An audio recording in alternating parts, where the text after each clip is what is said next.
بسم اللہ الرحمن الرحیم۔ لوگ لباس دیکھنے میں اتنے مصروف ہیں کہ اخلاق دیکھنے کا وقت ہی نہیں۔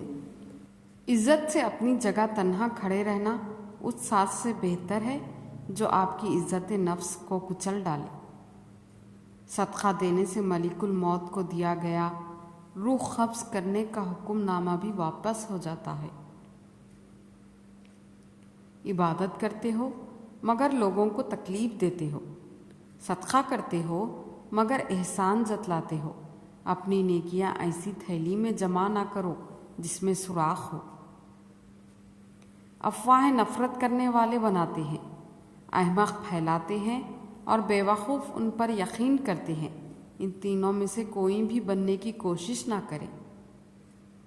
بات ہمیشہ تمیز سے اور اعتراض دلیل سے کرو، کیونکہ زبان تو حیوانوں کے منہ میں بھی ہوتی ہے مگر وہ علم اور سلیقے سے محروم ہوتے ہیں۔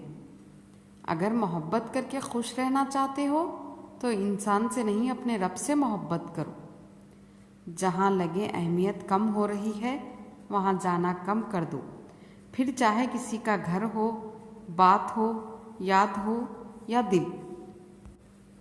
انسان تب سمجھدار نہیں ہوتا جب وہ بڑی بڑی باتیں کرنے لگے، بلکہ انسان تب سمجھدار ہوتا ہے جب وہ چھوٹی چھوٹی باتیں سمجھنے لگے۔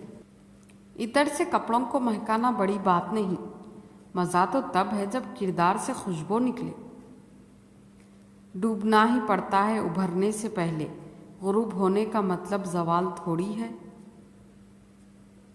شاخ سے کٹنے کا غم ان کو بہت تھا لیکن پھول مجبور تھے ہنستے رہے گلدانوں میں۔ سب سے ذلیل ترین انسان وہ ہے جسے حق اور سچ کا پتہ ہو اور وہ پھر بھی جھوٹ کے ساتھ کھڑا رہے۔ عمر کا تعلق سالوں سے نہیں ہوتا، بعض اوقات انسان عین جوانی میں صدیوں پرانا ہو جاتا ہے۔ انصاف کرو ورنہ یاد رکھنا حضرت صالح کی اونٹنی کے قاتل صرف 4 لوگ تھے مگر غرق پوری قوم ہو گئی کیونکہ باقیوں کا جرم خاموش رہنا تھا۔ اگر دیر کا مطلب انکار ہوتا تو اللہ 40 سال بعد حضرت یعقوب کو حضرت یوسف سے نہ ملاتا۔